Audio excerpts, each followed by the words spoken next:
Ini asli buah hutan. Ini namanya permut. Masih ada di ujung sana, puncak gunungnya masih jauh.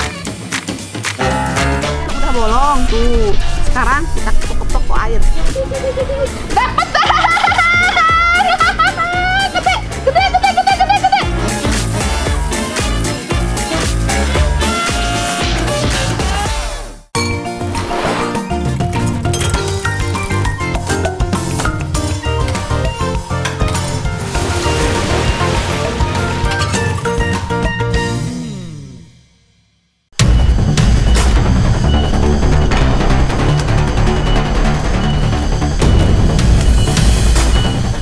Sadayana, udah lama Mak ingin menjelajah ke puncak hutan Lebak Picung. Letaknya teh nggak terlalu jauh dari rumah Emak, makanya Emak penasaran ingin tahu seperti apa sih puncak hutan ini. Tapi hutan ini sangat lebat atuh, jadi hampir tidak ada orang yang mau mendaki sampai ke atas. Biar nggak nyasar, Emak ajak si Aki Elang yang udah pernah sampai ke puncak. Tapi itu juga dulu, 20 tahun yang lalu. Rencananya hari ini mau ke puncak gunung. Masih ada di ujung sana, puncak gunungnya masih jauh. Oh no. Tuh lihat pemandangannya. Ini belum seberapa, belum di puncaknya. Nanti di puncaknya lebih indah lagi. Jadi ayo ikuti sama si Adani sama kameramen. Perjalanannya sungguh berliku dan nggak ada jalur pendakian khusus menuju puncak. Aki sampai harus membabat semak belukar untuk membuka jalur. Kalau salah jalan bisa sulit cari jalan pulang. Tantangan lain yang harus Emak hadapi yaitu medan yang cukup terjal. Selain itu, kondisi tanah yang licin karena hujan membuat petualangan ini semakin menantang. Ketika masih di saung si Aki, Emak sempatkan masak dulu untuk perbekalan. Bahan-bahannya semua dipetik dari hutan loh. Jadi Emak nggak perlu bawa banyak bahan makanan. Masakan Emak juga sederhana aja, cukup nasi dengan tumisan daun pakis dan sayur lain. Nah, di tengah perjalanan ada buah-buahan hutan yang kaya akan khasiat. Langsung aja Emak petik deh. Kita nemu buah-buahan hutan. Nih ada yang mateng nih. Ini asli buah hutan. Ini namanya cermut, apa? Permut hutan. Marmot Bukan. Makan loh, manis. Coba asam, rasanya asam kalau yang mentah. Tapi enak. Segar. Enak. Sayang banyak sedikit ya. Oke, jalan lagi. Jalan lagi. Aki mana? Aki. Perjalanan Emak lanjutkan. Semakin masuk ke dalam hutan, jalur semakin sulit dan sempit. Si Aki pun tak kenal lelah memotong dahan-dahan untuk membuka jalur. Kamu kenapa sih bareng kayak gitu? Nggak kelihatan wajahmu.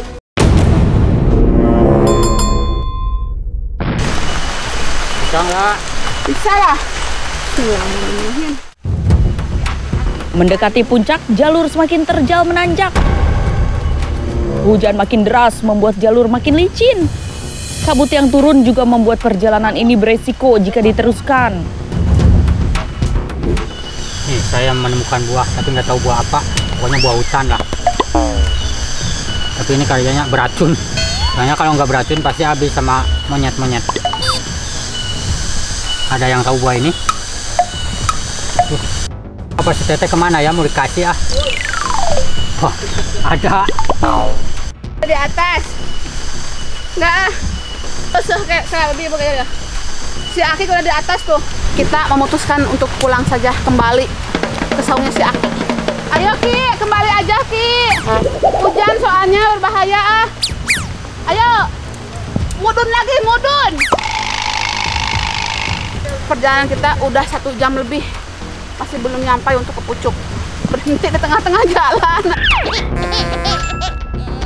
Sedih, tapi mau gimana lagi, cuacanya kayak gini, nggak mendukung.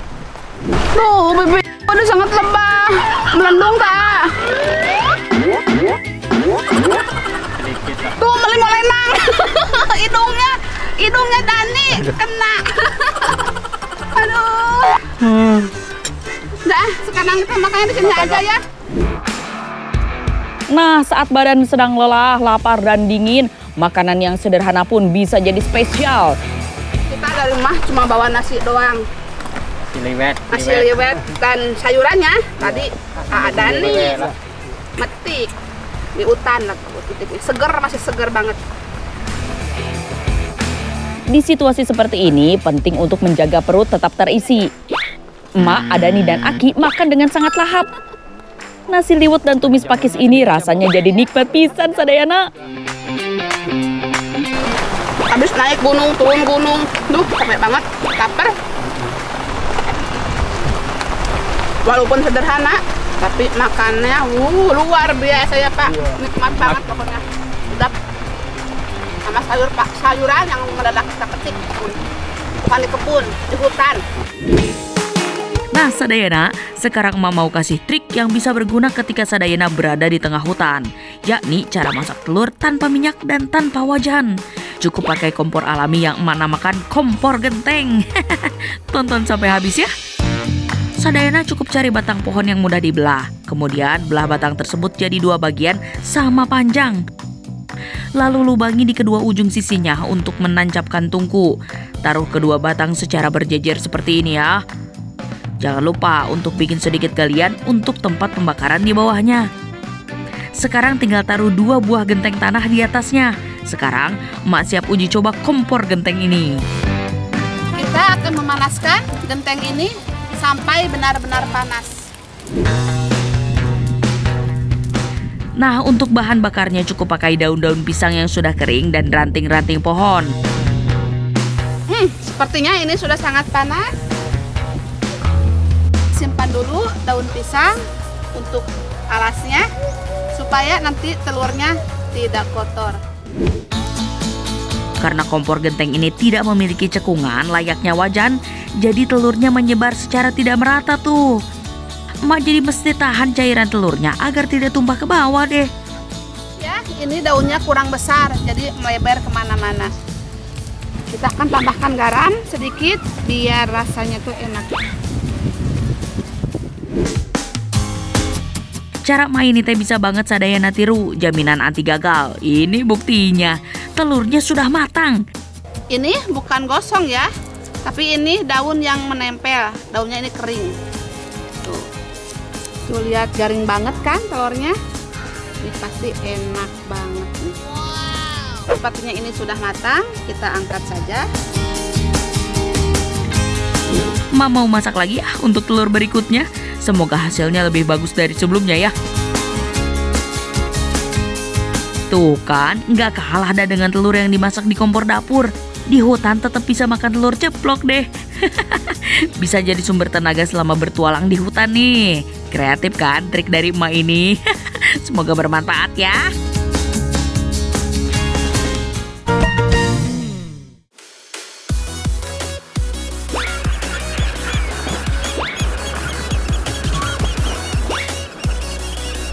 Akhirnya sampai di pantai Batu. Ya tuh, ombaknya. Sayang di sini bukan tempatnya untuk berenang. Nah, tempatnya untuk berenang tuh di sana tuh. Nah, rencananya ke sini itu mau nyamperin temen. Soalnya dia itu pinter banget menyelam. Itu dia si A-nya. Kayaknya udah nungguin dari tadi. Sadayana, emak lagi ada di pantai Batu Karas Pangandaran nih. Meski udah sering kesini, emak teh nggak bakalan bosen. Lihat aja tuh, pantainya meni cantik pisan kan. Di sini teh ombaknya sangat besar, cocok untuk berselancar. Emak tadi naik perahu buat kesininya. Ya, sekitar 1 jam perjalanan deh dari pantai barat Pangandaran. Assalamualaikum, Mak. Salam. Sehat? Sehat. Alhamdulillah. Udah lama di sini? Baru setengah jaman lah. Oh iya. Saya mau ikut berenang. Rencananya mau nangkap apa aja, A? Sekarang kita mau nangkap ini bulu babi sama mata lembu. Oh iya, bagus, bagus.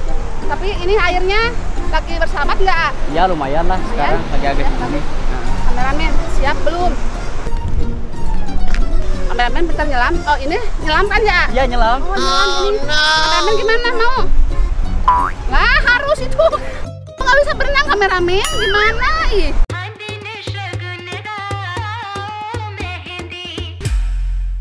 Ya, iya kameramen ikut Siap. saat nyelam. Soalnya harus nyelam di sini mah.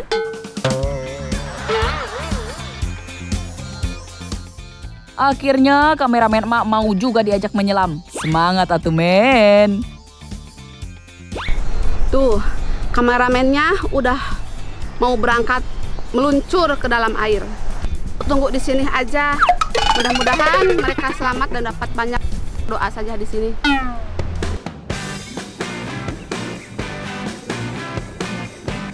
Ombak lautnya lagi bersahabat nih. Jadi hari ini pas untuk menyelam. Mari berburu bahan masakan di laut.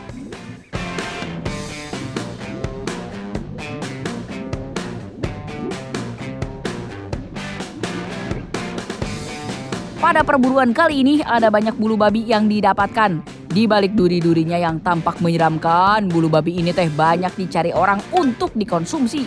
Soalnya di gonat atau telur yang tersimpan di dalam tempurungnya ini kaya akan protein.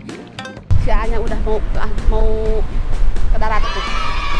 Ayo kita ke sana, kita lihat apa yang dia dapat. Ayo kita lihat-lihat dulu bulu babinya.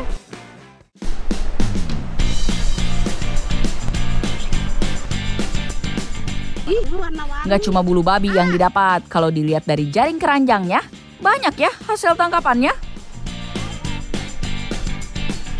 Waktunya kita memasak. Lihat, udah ganti baju tuh, biar tambah cantik, Ibu cantik kan? Nah lihat, tangkapan kita hari ini, bulu babinya besar-besar banget. Bulu babi itu banyak sekali jenisnya. Kalau yang ini bulunya pendek-pendek. Ibu kan pernah memasak bulu babi. Itu mah panjang-panjang hitam, nggak terlalu tajam. Dan bulu babi yang paling enak untuk dikonsumsi itu bulu babi seperti ini. Durinya nggak terlalu tajam tuh. Pendek-pendek lagi durinya. Selain bulu babi, tadi juga dapat udang karang sama mata lembu.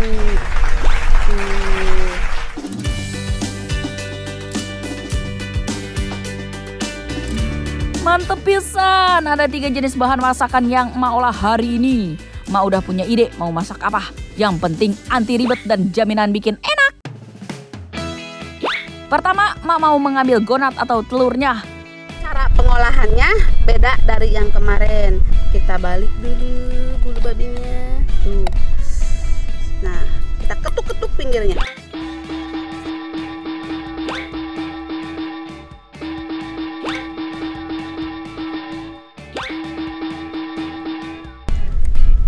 Ambil deh tengahnya. Tutup. Beda jenis, beda juga cara ngolahnya tuh. Kalau yang ini mah, emak pakai sendok untuk membuka tempurungnya.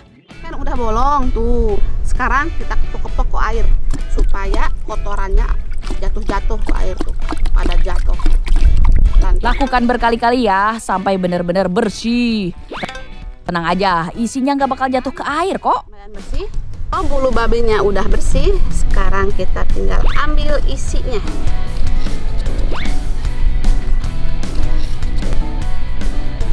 Kalau bulu babinya seperti ini, dalemannya agak banyak dagingnya. Ya. Nah, daging yang kuning-kuning itulah yang disebut gonat atau telurnya. Nah, ini mata lembu dan udangnya udah rebus.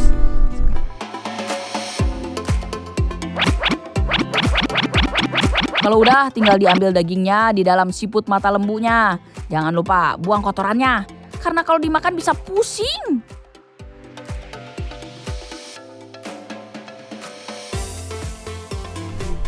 Ini takut bikin pusing nanti. Kalau ininya dibuang, aman. Mata lembu sama udangnya mau potong-potong. Nah, ini juga favorit emak nih, udang karang. Dagingnya gurih banget kalau udah dimasak. Cara ambil dagingnya teh begini, potong dulu cangkang atasnya. Lumayan keras ini teh. Kalau sudah diambil dagingnya, tinggal dipotong kecil-kecil deh. Nah, ketiga bahan masakan ini mau emak masak jadi nasi goreng seafood.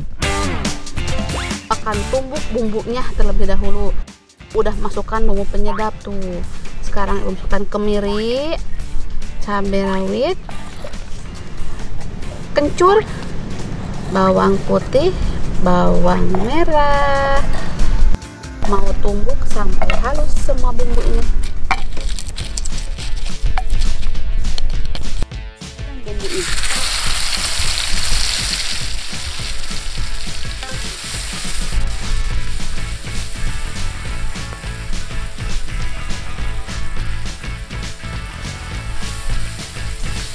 Nah, setelah bumbunya tercium wangi, sekarang masukkan telur bulu babinya. Ini sudah dicuci bersih ya.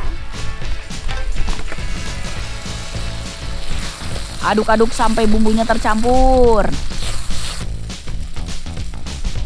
Nah, sekarang giliran daging udang, kerang, dan mata lembunya ya.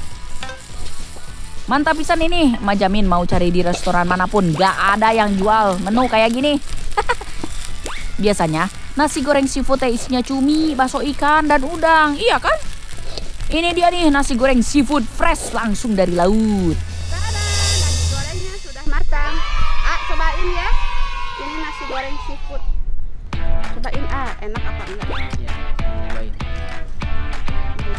Gimana Enak. Mantap. Enak lupa nawarin sama si A-nya tumis telurnya Oh iya. Ini yang ada telur mata babinya Telur Pasti enak. babi. Ya. Bulu babi. Nyobain.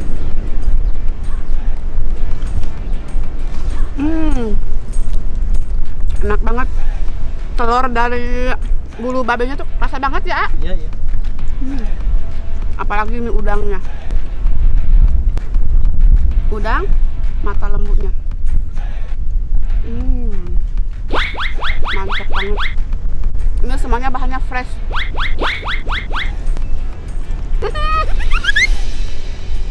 Tiap masak yang paling kasihan tuh kameramennya. Oh no. Soalnya selalu habisin makanannya. Kameramen, makan dulu ya, enggak.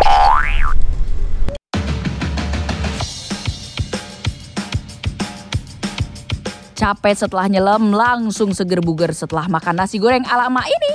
Udah kaya karbohidrat, proteinnya juga lengkap, didapatnya dari telur bulu babi, udang, dan kerang. Mantap surantap pokoknya euy.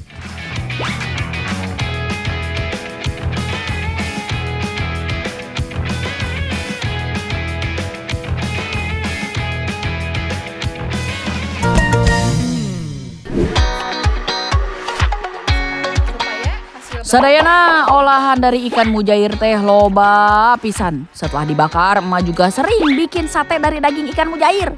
Sadayana udah pernah bikin sate mujair? Ini prosesnya sama ya seperti kemarin. Dan ini ikannya sudah saya bersihkan dan saya sisir seperti ini. Dan sekarang kita tidak mulai flatnya saja.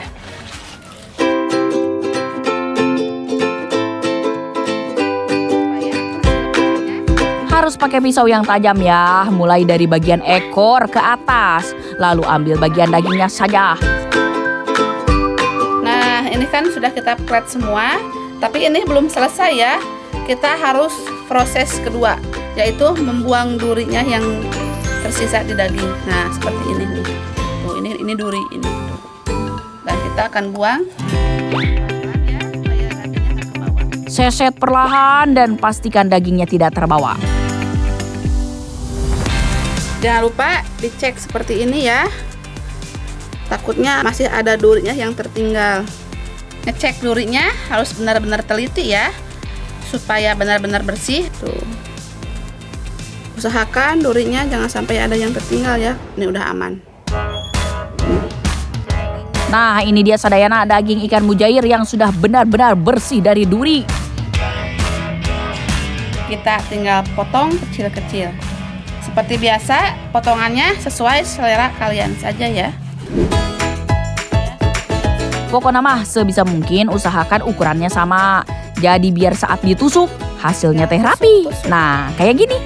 Dalam satu tusuk ada 4 potong daging mujair. Ma pakai alat panggang seperti ini. Alhamdulillah hasil menang arisan ieu teh ah. Daging mujair kan lembut pisan yo. Makanya pakai alat panggang ini lebih enak. Kita balik ya. biar tambah mantap. Sate ikan mujair sudah matang. Biar makin enak, siram bumbu kacang di atasnya. Ma juga tambahin potongan timun biar ada seger-segernya. Daging ikan mujair air payau teh emang paling raus, gurih pisan. Mujair ini teh Ma dapat sendiri loh pas mancing di balong atau kolam ikan. Nah, tinggali kalau nggak percaya mah.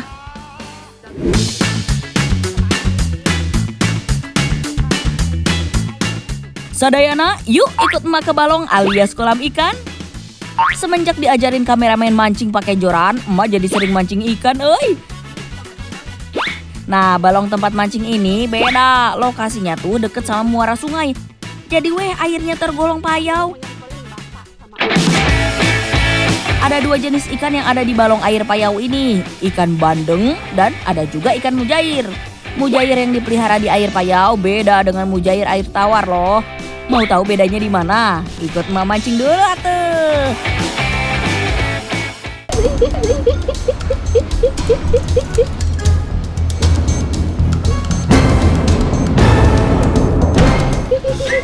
Dapat. Gede. Kumaha ieu? Ih, bener. Kamu dapat belum?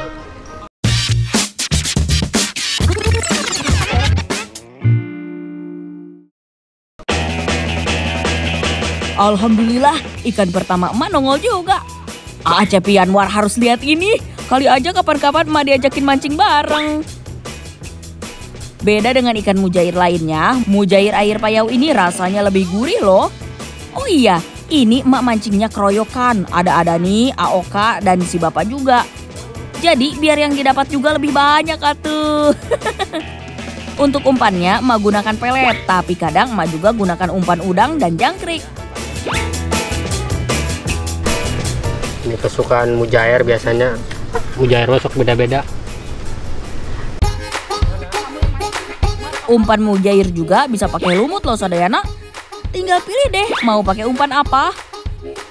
Mujair teh salah satu ikan pemakan segala dan sangat mudah berkembang biak.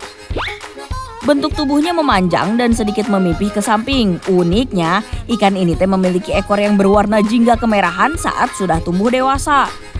Nah, bedanya mujair air payau ini adalah siripnya berwarna kebiruan. Cakep pisan ya.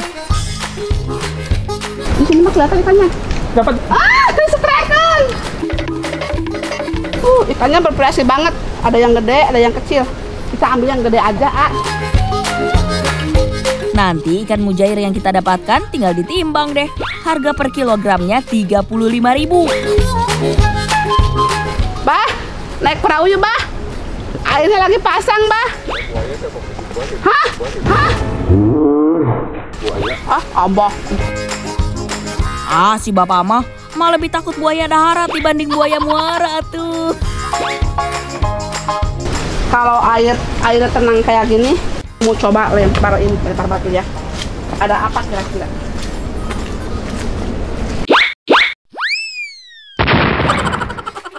Pak! Kalau sudah insya Allah aman, nggak ada apa itu buaya, nggak ada buaya, nggak ada.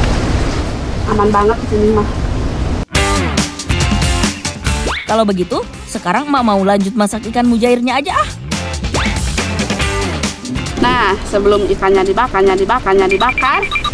mau bersihin dulu. Kameramen sama Adani lagi cari kayu bakar buat bakar ikannya. Setelah ikannya bersih dari isi perutnya, sekarang emak mau bumbuin ikan mujairnya. Bumbu yang digunakan sangat sederhana atau Sadayana. Tinggal dibakar deh ikannya. Bakar sampai benar-benar matang ya. Mantap tuh garing. Garing dia. Sayang ini nggak ada telurnya bu kayak ikan emas. Telur. Emak udah gak sabar. Di balik rasanya yang enak, ikan mujair punya nutrisi yang loba pisan. Sumber protein serta lemak yang dilengkapi dengan beragam mineral dan vitamin. Mantap surantap! makan hasil pancingan kita ini. Ikan air ini sama ikan nasi. Ikan apa ini? Mujair.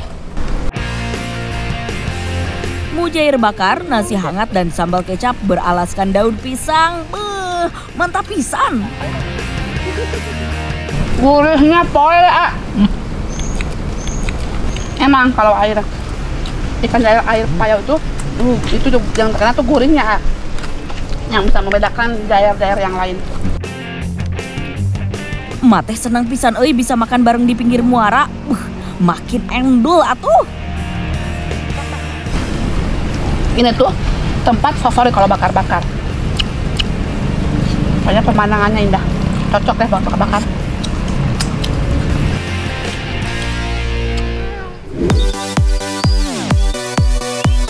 Sadayana, siapa sih yang gak suka makan mie? Apalagi kalau dimasak pakai kuah, terus dimakan pas lagi hangat. Pastinya enak pisan. Ternyata nih Sadayana, orang Indonesia tuh jadi nomor 2 sedunia yang paling banyak makan mie cenah. Nah, itu pasti salah satunya emak ya. Karena emak sering pisan makan mie. Saya akan rebus dengan cara yang berbeda.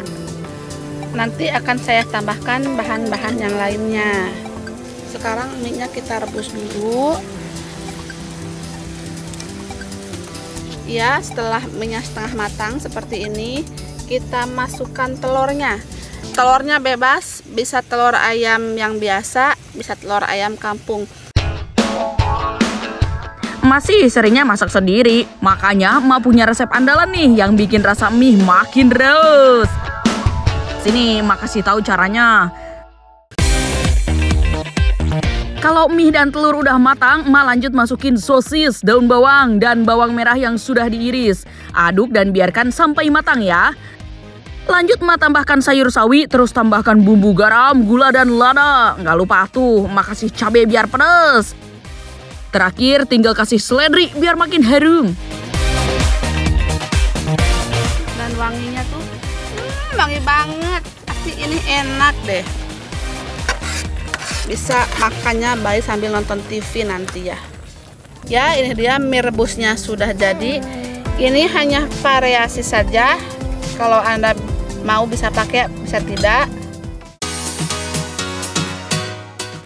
Wanginya sampai ke rumah Sadayana nggak nih? Sok atuh kalau Kabita mah langsung buat sendiri aja ya. Gampang pisan kan cara masaknya. Udah gitu soal rasa dijamin atuh raos pisan.